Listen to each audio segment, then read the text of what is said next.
One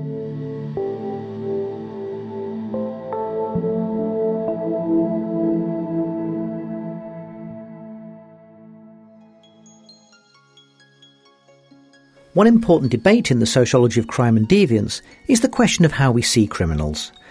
Not just in terms of their social or psychological characteristics, but in terms of the basic nature of criminality. In the early 1980s, right realists like Wilson and Kelling, drawing on a long tradition of ecological theorising about the effect of the physical environment on people's behaviour, changed our perception of criminals. They were no longer to be seen as romanticised outlaws, downtrodden, oppressed or pathological deviants. Rather, they were reinvented as rational beings. Just like when you're looking to buy something, you shop around for the best price. Criminal behaviour, they suggested, mirrored this kind of everyday rationality. The majority of criminals weren't stupid. They knew their patch. They looked around for the best opportunities, ones where the risks and costs were lowest and the benefits highest. The criminal as discerning consumer was born.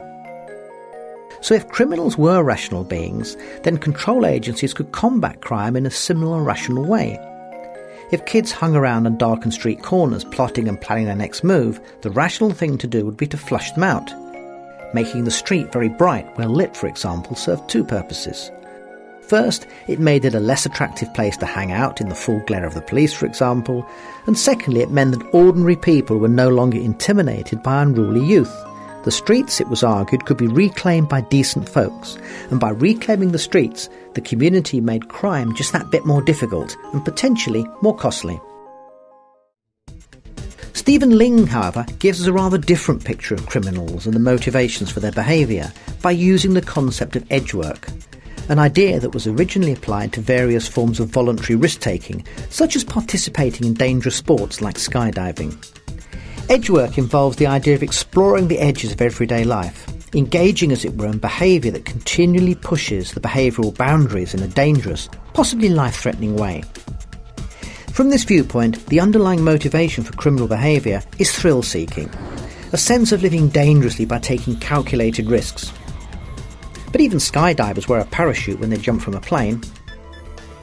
This type of theory sees criminal behaviour, especially the kinds of low-level, highly risky behaviours associated with street crime, as being motivated, as Lyng puts it, by a desire to escape from the institutional order of contemporary life.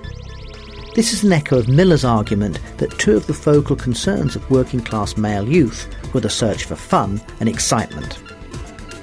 Crime in this context offers the individual psychological rewards such as challenge and overcoming fear, and sociological rewards, increased self-confidence and feelings of power, control and invincibility that develops from having survived the dangers associated with crime.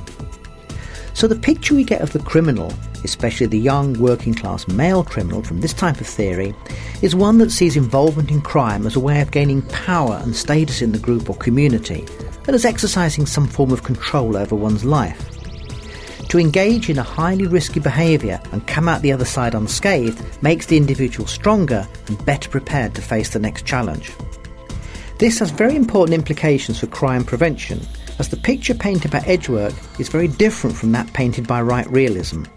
By increasing the potential costs of crime, a society increases the risks associated with its behaviour, and this, of course, is the very thing that makes criminal behaviour such an attractive proposition to potential criminals.